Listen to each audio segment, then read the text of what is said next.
Hey guys, God bless. Welcome back to my channel. I am Charlene and I have a requested video. I do apologize that it took so long, but things have been going around and around and around, like just a complete, I don't know, what's the roadrunner circle.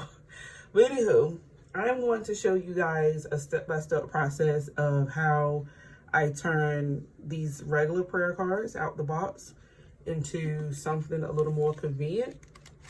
Everything is from Dollar Tree, as I stated before, but again, I'm going to take you step by step. So you go from out the box to here.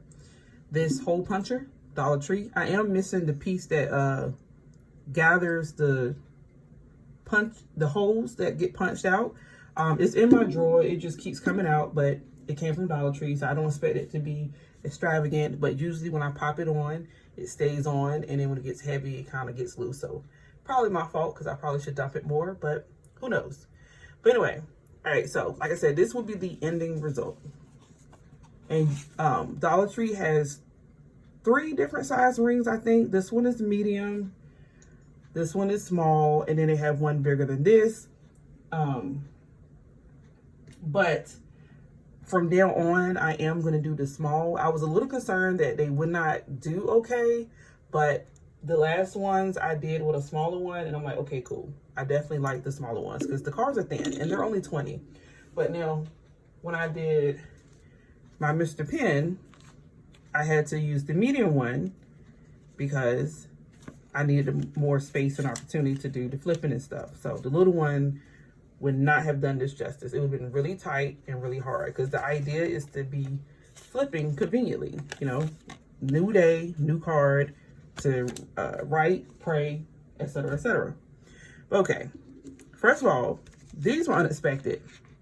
I actually expected to pick up the same cards I previously got because I'm like, okay, they're probably still in there, right? But no, these are brand new cards, so I am excited. Now, I am looking like they may be a little pushed back or delayed because these are flowers and they're like in full bloom and stuff, so I'm thinking like summer. And then, you know, fall was approaching, so I'm like, are we behind in the prayer cards? I don't know. But because they usually be sort of kind of theme based. I don't know. But even like the ones previously like these, like I get spring, pretty, preppy colors. And then like I said, this is like summer, like full bloom flowers. And then like for winter, I expect something a little winterish. I don't know. But anywho, they're kind of really different and all over the place now because these like look, they have realistic pictures versus like watercolors and patterns and things of that nature. Like I said, the previous ones got these hung up right here, like stuff like this.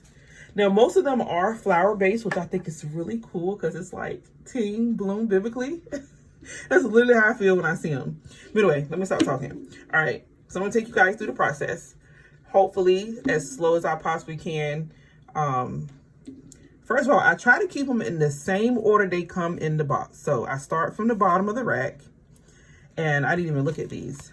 Ooh, pretty. See, this is kind of fallish, I guess. Colors and stuff.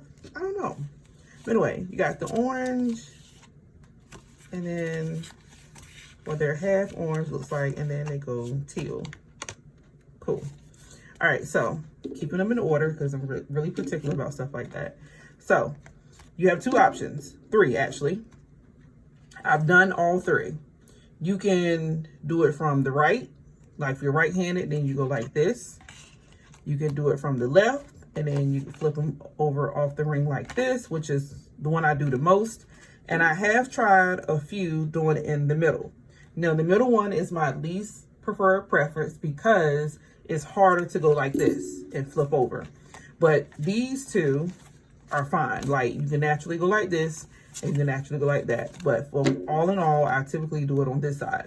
All right, so this is what I really do. I get 2 cards, not 1, because there are 20 of them and I'm trying to get them done. You know, I'm not trying to take all day, but if you want to do them one by one, that's fine. But I find that doing 2 at a time helps me with coordination and making sure they're all equal, because you want the rings to be in the exact same spot on the cards so that they will be even and they will be easy to turn and not uneven. And I'm gonna show you how to do it 2 different ways, but this one is my preferred method. So I get the 2 cards together, I take the hole puncher and I stick it from a diagonal like this. So the corner is on the inside here. Sometimes I go all in, like make sure it's all the way to the end. Right here lately, I've been realizing that I really don't like the look of having all that card on the side. So I've been coming in a little bit, but still diagonal. And trick, because you might say, how in the world are you going to make sure you put them in the exact same spot? I'm going to show you. The cards are printed with the same exact print on the side. So what I typically do is I come in as much as I want to, and I look at the flower, or in this case it's a flower, and I look at the print and I say, okay, the hole is going to be approximately in this area. And that helps me to do the next one. So I'm going to come up again, diagonal, not all the way in. I got a visual and I'm punching. And just that much there. I don't want a lot. I don't want to be too far in because it makes it hard to turn. I don't want to be too far this way because I want enough weight that they don't rip through. And then it ended up not being useful in the first place. So yeah. And I will continue. I got that one there. And then I'm going to get 2 more. Make sure they're nice and even. And then same method. I'm going to come in. I remember roughly where I was. And sometimes I'm not perfect, but the picture does help. So now I'm putting these on top. And then I do an analyzing. And I'm like, okay. It's not perfect, but I'm not mad.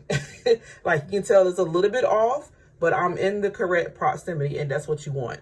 Now I'm going to show you a different way to do this. This way I don't like because I feel like it's more prone to make a mistake. But take the cards that you already previously have, hold it, right? You put it alongside the one that's not, because it does take up to 3. It takes a little power, but you can do 3. So then I bring the hole puncher in and I get exactly in the hole and punch. And that way you're even for sure. However, to me, that's a little scary because if I do too much, I ruin what's already there. So I prefer the first method. So let me do that again with new cards, because like I said, I get paranoid. So okay, I got 2, and I just realized I took them out of order when I did that. So hold on, let's, y'all know I'm particular. Let's leave that bottom one there, do the ones on top of that one. Let's say you make sure they're nice and even. You come diagonal, right the proximity of where you believe the holes were. You got your holes. Then you bring another card behind, making it 3. Your hole is already there. You can see it. You bring this hole puncher right in there. And before you even make a hole, you can actually feel it. And boom, you got a nice even hole. So someone might actually prefer that method. Like I said, for me, I do pretty well winging it.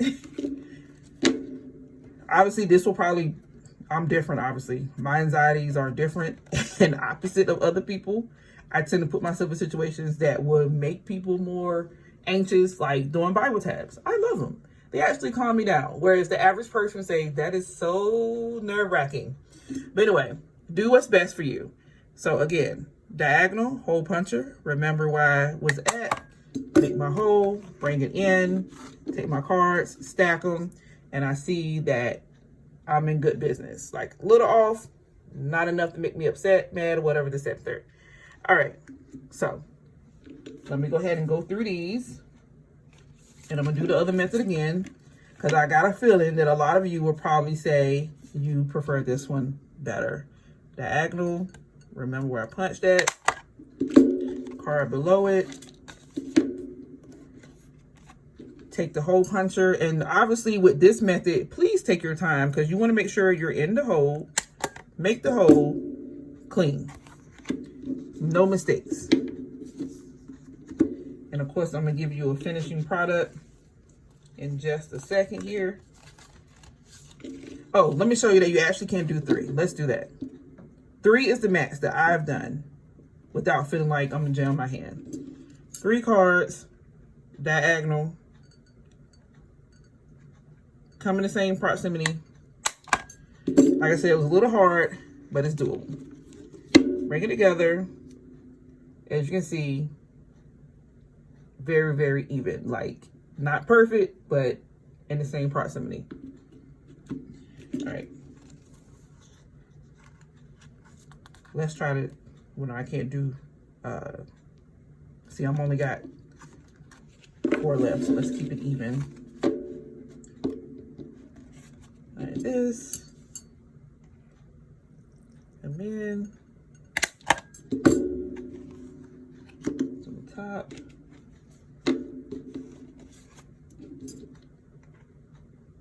Come in, same proximity. Take from the top. This is obviously something that you want to take your time. You want to be quiet. Like that last one was a little off, and I kind of figured it was because I was going a little fast. But again, it's not enough to make me upset. And when I put the ring on, you're not going to be able to tell. So let's do that part. Small ring. That's what it looks like. Want to be careful with them because I did have one come completely apart and it was of no use to me. And it's a bummer. The smaller the rings, this one's a little tough too, the more you get. So I think this size you get 8 or 10, I think. You get 10 this size. Medium size, you get 8. The bigger size, you get like 4. So let me just show you what I do. Keep the cards together. Hold still present. You got this here and it comes open pretty wide. Hopefully this focus. And you just come in. You can come in from the front or the back. And you hook it in place. And voila.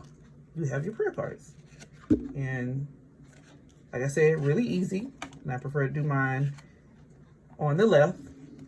You can probably prefer yours on the right. Either one makes sense to me. And like I said, if you're fine with doing them in the middle, I've done that before too. It's just not my personal preference. All right, so let me just go through these cards with you because I'm going to do them anyway. But I'm only going to do like two sets because I want to keep y'all.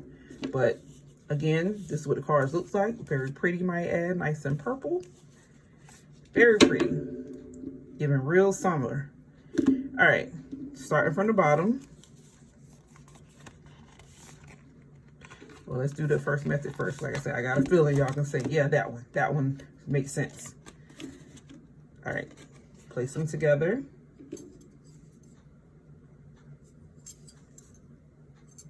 Oh, I have done it like this too.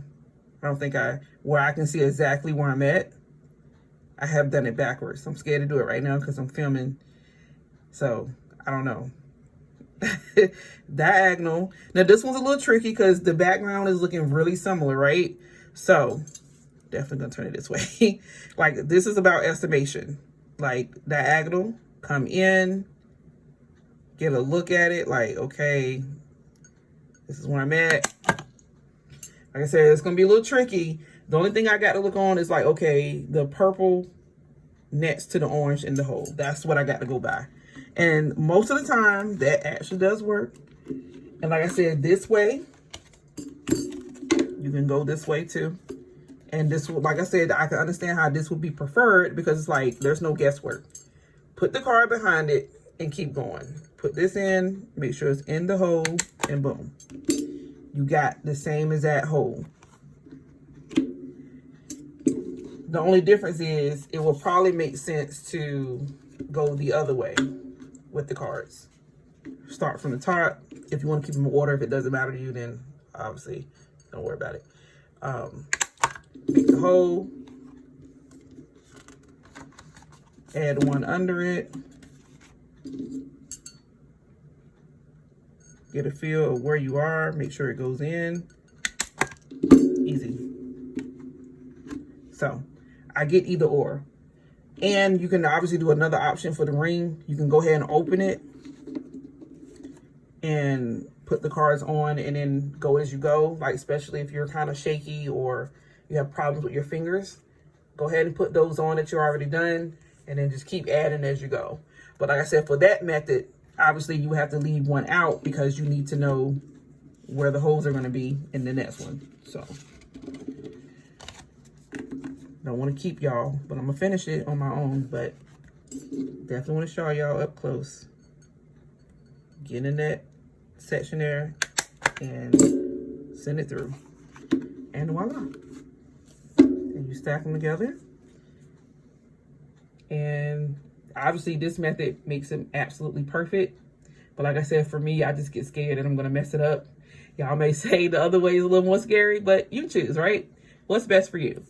But all right, I just want to show y'all that. Like I said, this was a requested video, and it's something I'd love to do. I've done every single last one of my prayer cards this way, and I'm going to continue to do my prayer cards this way. So yeah, there you go. And you can do any cards. It doesn't have to be Dollar Tree. It can be the Daily Grace. I've done them. You've seen Mr. Pen. It doesn't matter. They all can be done the same. With the Daily Grace one, they usually kind of box the scripture in, so I just do from the angle of the box. For Mr. Pen, that one is a little tricky because the patterns are different. But for me, it's just a matter of aligning the cards and making sure they're straight. So yeah, that one's probably a little more complicated. But like with pictures like this, where you can obviously see where you're going to place the hole, it's easier. Like I said, with patterns and stuff, like this one, it does get complicated, but it's not impossible. All right, y'all. Thank you so much for watching. I love you all. God bless. Take care. Bye.